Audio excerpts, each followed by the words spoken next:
Isang malaking na pagbati sa inyong lahat, sa mga subscribers at followers ng The Throne Records. Mark Barbasa, vokalista ng Amaranhig.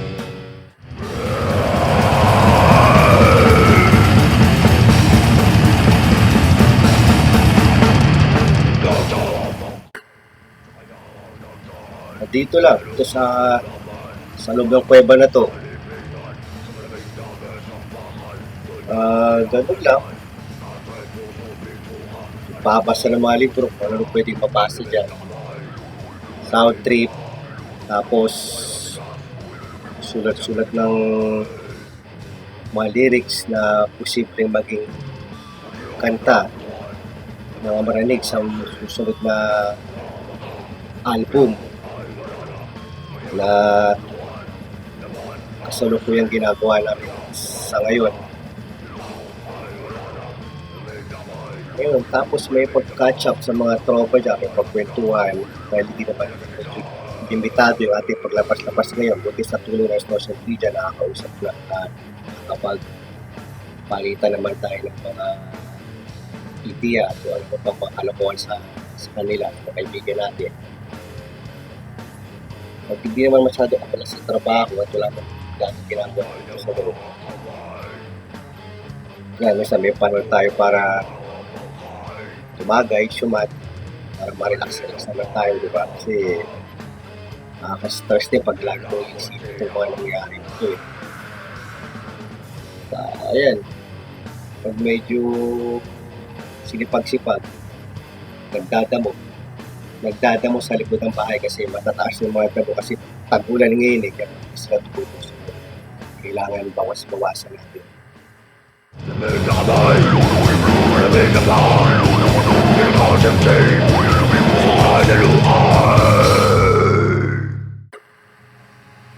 Bagong music na pinapakinggan, hindi na ako masyado ngayon nagkahalukat kung anong bago eh, na bagong tunog, bagong ano.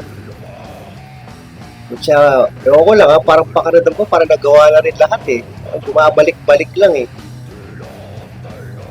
Ayan dito, dahil mas mahabang oras ka na nandito ka sa bahay, dahil sa putang inang pandemic na to, yung mga hindi mo nagagalaw dati ng mga collection mo, medyo hahalukay mo siya, tapos pagtitripan mo, kaya paikigan mo, yan, ano eh, nostalgic din eh, nakakabata pag ano eh, nakapagay siya ng enerhiya sa'yo pag napapaigan mo yung mga dating mga music na kumubog pa sa pagkatao mo.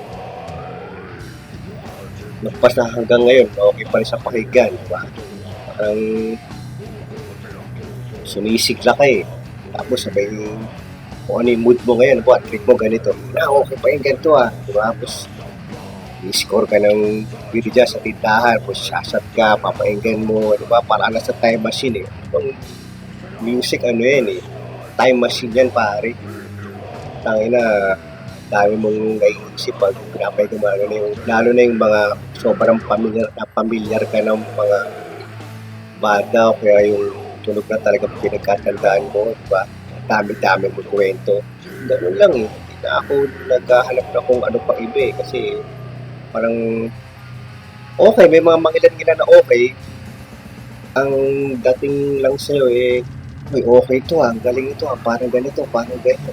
Uy, ayos yan. Ganun na lang ba? Ano pa ba?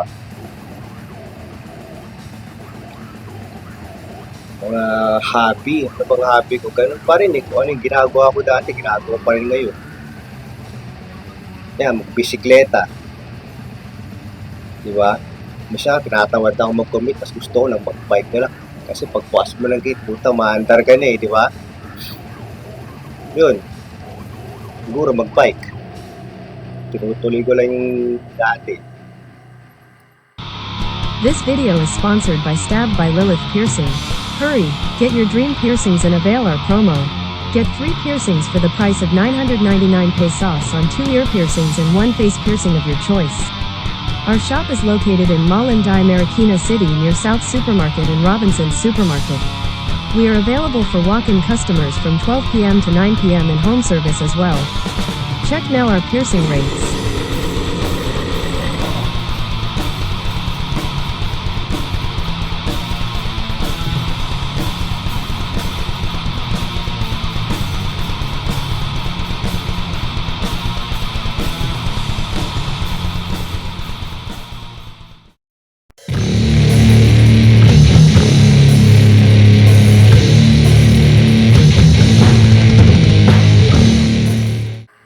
Bali, ang history ng Amocras, 1992 na nag-aaral ako sa FEU noon, course ko Fine Arts. Tapos nakilala ko si Richard na drummer namin noon. Tapos yun, meron daw yun. Bali, umpisa nun, naging tropa-tropa muna eh. Tapos yun, may tape siyang dala. Yung the usual pare nung dati, di ba? Yung hiraman ng tape eh. Pare, pera ng tape eh. Soli ko after 2 days. Kasi hihiramin ko yan ng Biyernes para makabahaba sa akin. Soli namin yan. Soli ko na Lunes. Palito kami ng Lunes, di ba? So, na sound trip mo na yan. Kuya, kung may double take ka na recorder, na-record ko na. Ganun dati. Ayun, pos bilang wala rin silang vocalista kasi may banda daw sila binubuo. Ayun, sige, tara, subukan natin. Parehas naman kami ng trip di ba? Kasi, nung araw, parang madali kayo magka-amo yan. Parehas kayo ng trip, parehas kayo mag-metal yung hilig, di ba? Maramdaman mo yun eh. Tsaka amoy na amoy mo. Katulad ngayon, punta na pare, maski K-pop, may balbas tol. Di ba? Pababok, di ba? Di mo alam eh. Nakagago na eh. Tsaka dati culture talaga. Culture. Hindi siya fashion, hindi siya trend. Tapos, pa.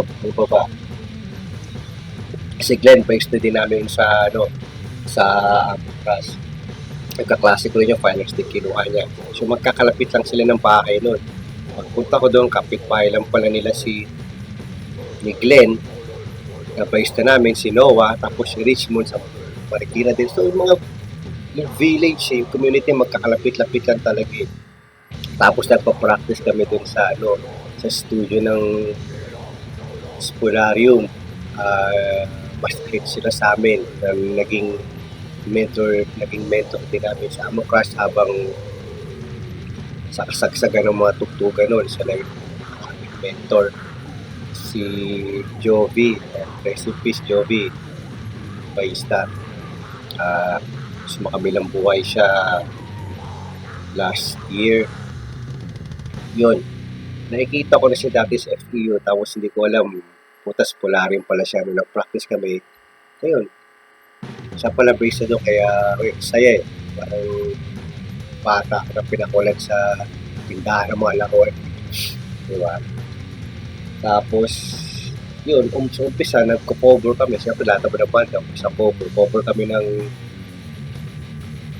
Sex Pistol, Slayer, tapos Limang Sepultura, yan. Yung tugtugan namin, Tapos, hanggang sa kasi putok na nung pare yung death metal sa Marikina, kasi daming band talaga yung nalabasan. Tapos ayan, sinubukan namin mag death metal, kinover namin Slowly We Rot ng Obituary. Tapos doon ko na-discover na putang na ay naman, marunong ka para mag-growl sa buhay. Tapos ayun, di ba? Nag-decide kami na death metal na yung tugtugan namin. Kasi, yun, kaya ko pala mag-rouse. Tapos, ang unang pangalan na Amocras ng pare, ang alam ng mga tao ngayon, sarcoma, di ba? Tapos, pinaliktad namin yung Amocras. Ano kami noon? Abiogenesis, di ba? Yun. So, ilang araw na, pinalitan na din namin. Ginawa namin sarcoma. Tapos, nakikita ko sa mga fanzine na may banda na palang sarcoma. Ginawa namin, medyo isip kami, daming pangalan na nagbabasa. Tapos napurta na utak namin, parang walang maisip at meron eh. Ah, nagbiro yung barista namin si Glenn. Sabi niya, taka na, break train lang yan, nakamukas na lang. Eh, okay di ba? May dating din eh. Saka madaling tandaan, di ba? Yan ang importante eh, catchy.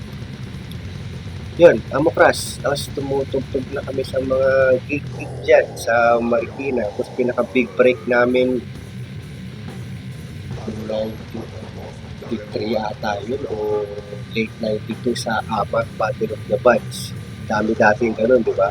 Ito, mga Battle of the Bands, mga ano eh, mga pakit eh. Tapos may jump for jump, sasali ka, tugtog ka, medyo extreme. Yun, okay naman respond ng tao. Saya. First time kong sa stage dive. Sugat pa yung pakalo kasi pumaya sa stage. Eh. So, overall, masaya eh. Masaya yung journey eh. Maski wala akong yung pera, hindi kayo nanalo. Importante eh. Yung puso nyo, punong-puno ng ligaya. Masaya. Pwede mo lang balikan. Diba? Ay, machine. Baba nangyari. Ayun, tapos na tugtog na rin kami sa Club Red yan. Ang mahawak sa amin yun, yung RP6 wanted na production yun. Yung pa talaga yun, saka extreme kapag tayo sa tugtog sa Marikina talaga. Ang masaya talaga dati. May nakalimutan pa ako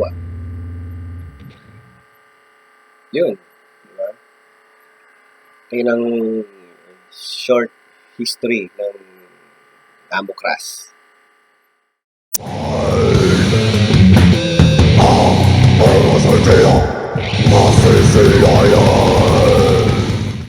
...1994 sa kabilangan nyo ng buhay.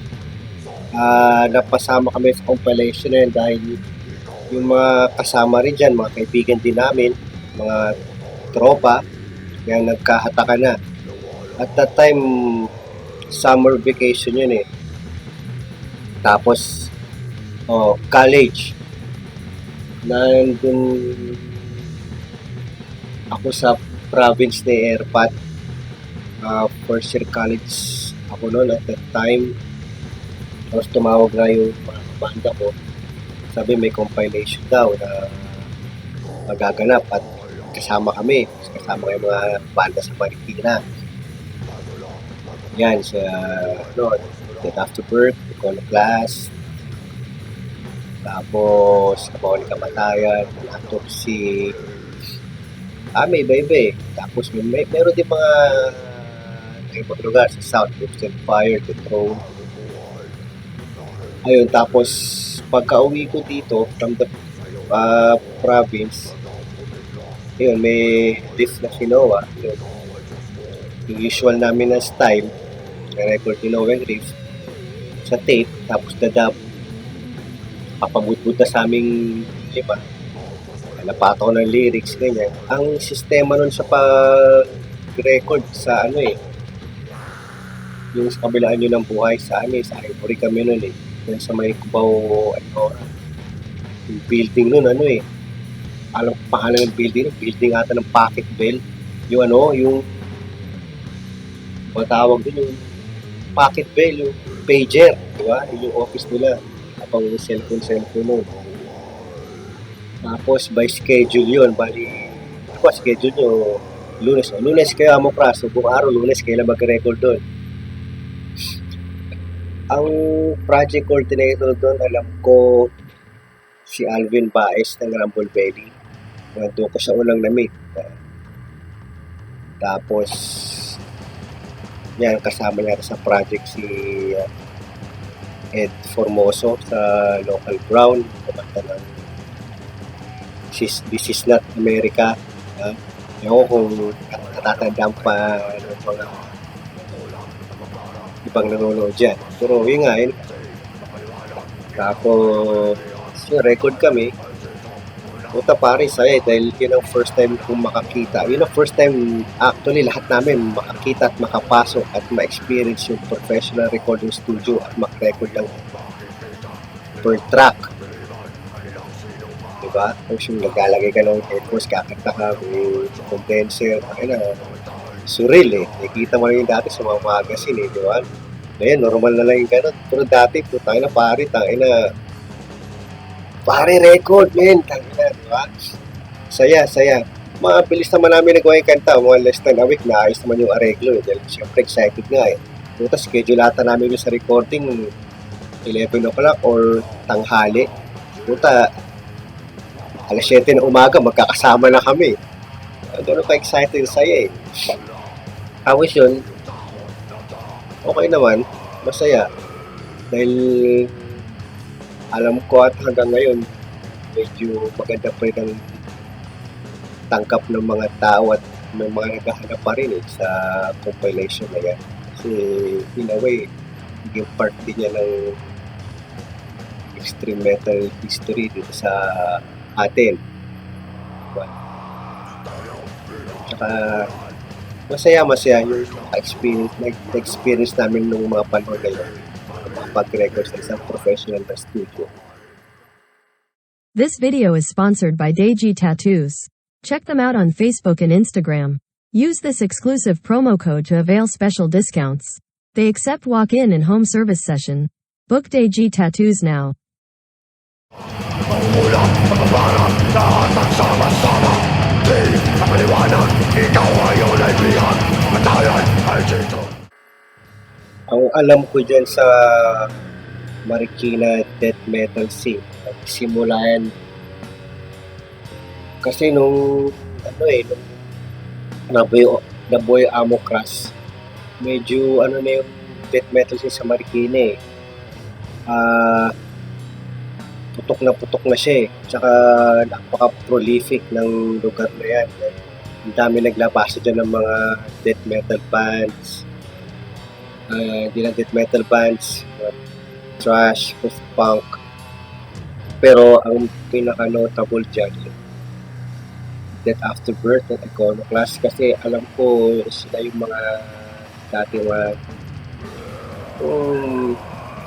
nag-skateboard, tapos BMX, tapos diba, may sa mga heavy music, nabuo yung ng mga banda, tapos maraming mga kabataan na influence noon dahil siyempre, di ba, okay ito, di ba?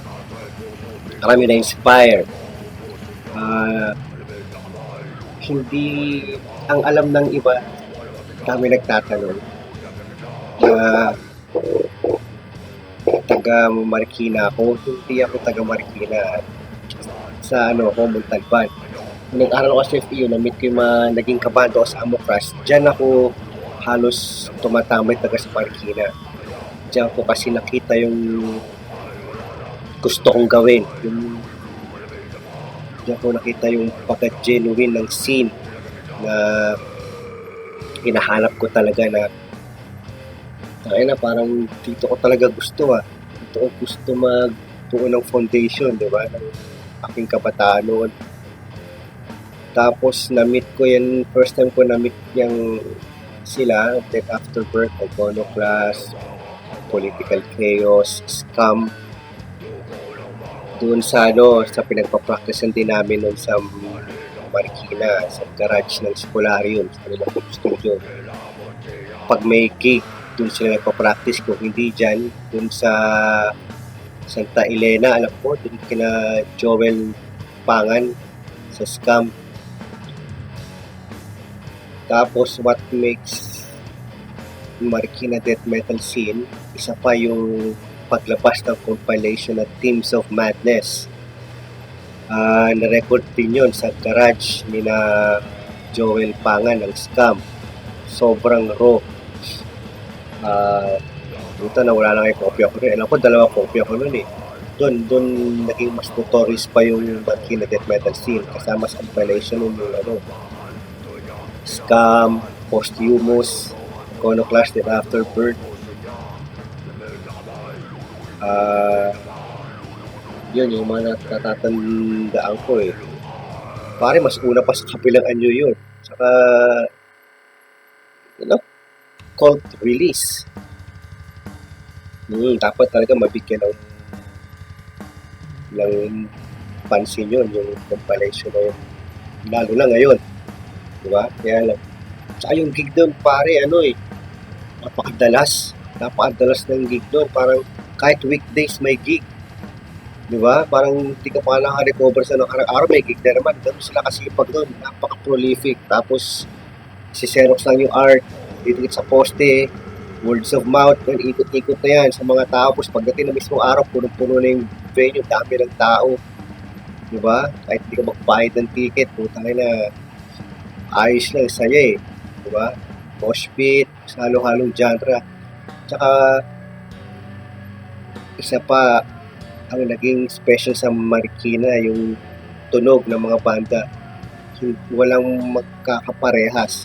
Alam mo yung tunog ng Death After Birth, alam mo yung tunog ng Iconoclast, alam mo yung tunog namin, Amocras, alam mo yung tunog ng Posthumous, tapos yung mga bandang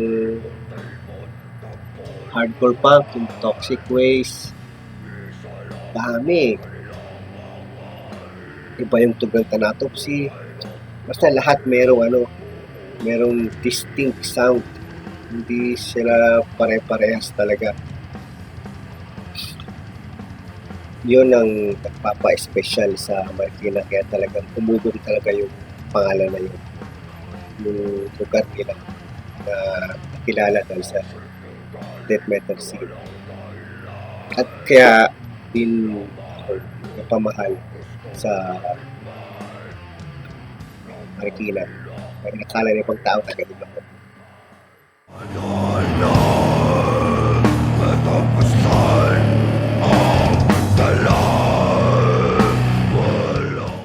Nagsimula ang Marangig noong 2012.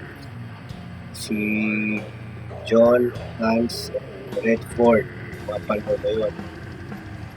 Galing sila sa dati ng banda ng mga Tomb. Tapos, yan, may mga gig sila. Pag-release na ng EP, yung ng Pulutan, tsaka isang demo. 2012. Hanggang sa naging busy na ata sa schedule sa trabaho itong si Redford, ang dati ng bass vocals. Tapos, hindi na niya ma-maintain yung banda dahil busy na sa work sa endeavors. Nag-email sa akin si Hans na, "Hoy, may banda ako kayo, ganyan, tugtugan namin death metal, baka kung okay lang, baka gusto mong subukan, tingnan natin, baka maging okay." Ito nga yung pangalan, Marangig.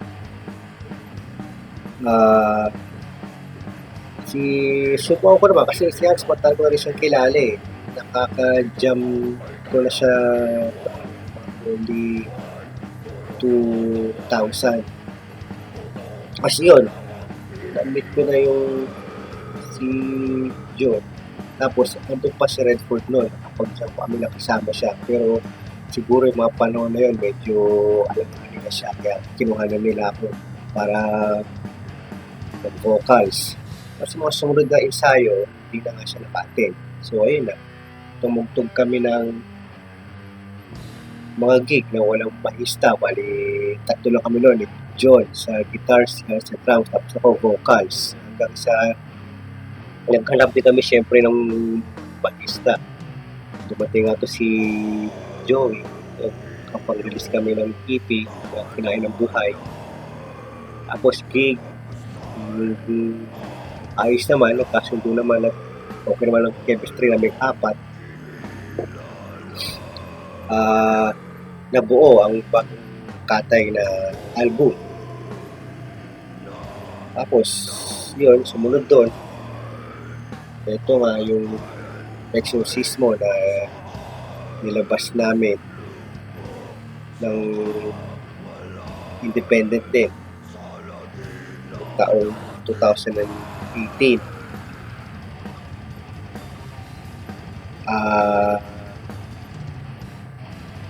Hanggang sa hinahanap, parang may kulang sa tulog namin, so nagkulang pa kami ng talaga ng additional na guitarista. Pero okay na kami apat eh. Subukan lang namin. Kung sa totoo lang, parang ano lang eh, napag-uusapan lang na kumuha kami ng isa pang gitarista para mas magkaroon lalo ng harmony yung tunog namin. Pero hindi namin sineseryoso na maghanap talaga ng isa pa. Hanggang sa nakilala nga namin to si Roland kasi nagbenta kami ng effects sa gitara. Siya yung bumili. Tapos nag-meet sila ni John. Nag-usap. Nag-meet ko si Roland. Then, isang Sabado ng gabi, yun, nag-inuman, nag-jam. Okay naman. Jive naman siya sa amin. So, mula noon hanggang ngayon, kasama na namin si Roland. Ito, inaayos na namin ang aming susunod na album. Bang-abangan nyo na lang. Pero medyo matagal-tagal pa yung proseso talaga sa pandemya na to. This video is sponsored by Jap Sticker Label. Contact their Facebook page or at 099583687744 for your sticker and other printing needs. Use the promo code to avail special discounts.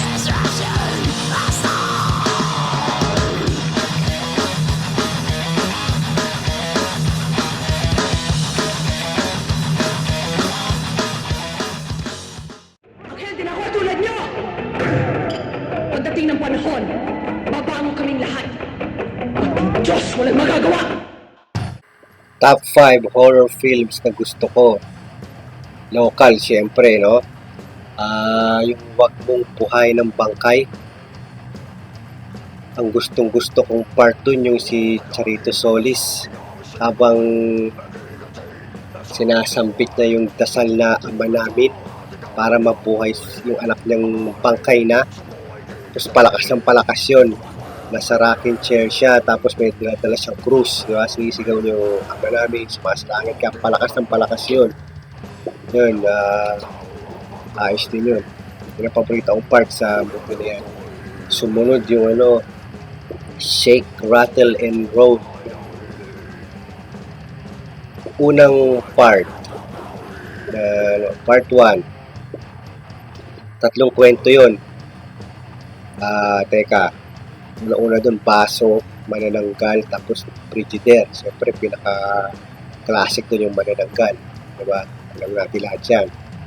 Sumunod yung 1977, 76 ata yung pelikulang Itim kay Tommy Abuel tsaka kay Charo Santos. Okay din yan.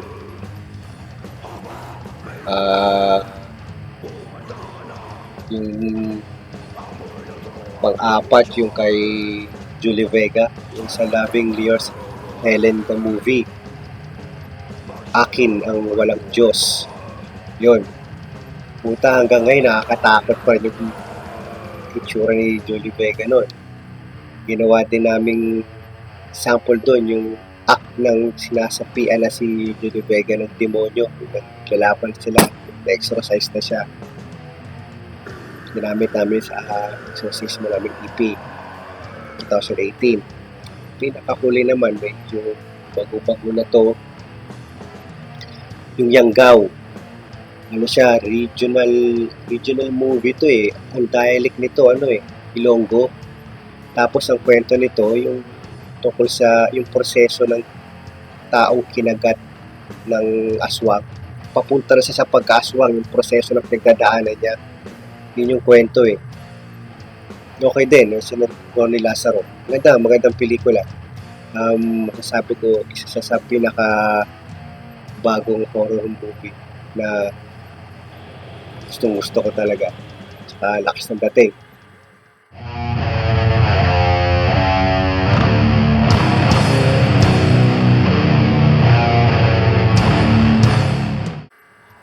Dun sa mga kanta namin, sa mga lyrics, mas sa totoo lang, mas medyo challenging at mas mahirap magsulat sa Tagalog. Kasi sabihin natin na araw-araw na natin itong binibigkas o sinasabi. Kasi iniiwasan namin na maging maduy eh. Yung kalalabasan, kailangan may impact, kailangan may dating eh. So kung bakit Tagalog ang napili naming tema sa aming tunog sa Maranhig, kasi parang gusto rin namin magkaroon yung mga tao ng kamalayan sa kultura natin at lalo na sa kulturang kababalaghan na napakarami nating kwento tungkol dyan. Di ba? Ang dami-dami nating region, dami-dami isla dito sa Pilipinas. Lahat yan may mga kwentong kababalaghan, katatakutan at may iba pang mga kagimbal-gimbal ng mga storya. Eh, nung mga bata pa lang tayo, kung isipin mo, yung mga kwentong bayan na kinukwento sa atin ng ating mga lolo't lola o mga matatanda, yun ang nagbibigay sa atin ng ano nun eh, ng takot, tapos takot at excitement yung mga bata pa tayo. Diba? Tapos ngayon gusto lang namin ikwento sa pamamagitan ng aming music na death metal. Kasi puta westernized na nga yung tunog natin, di ba? So lagyan natin ng kaunting patak ng dugo ng ating kultura dahil napakarami nating kwento. Tsaka para din sa mga bagong generasyon, ma-refresh din sa kanila yung mga ganito klaseng mga mitolohiya, mga iba't ibang klaseng nilalang na kinlakihan natin. Pag-usok, pansima, pigilan Lasong na alaman, suratikman Simple lang eh. Ayaw namin pahirapan yung sarili namin. Basta pag lahat kami nag-agree na to sa kinalabasan ng recording, pag wala lang kami reklamo, that's it. Tapos gano'n din sa bagong kanta. Pag napalabas naman namin kung ano yung gusto namin, tsura ng kanta. Yun. All good na yun.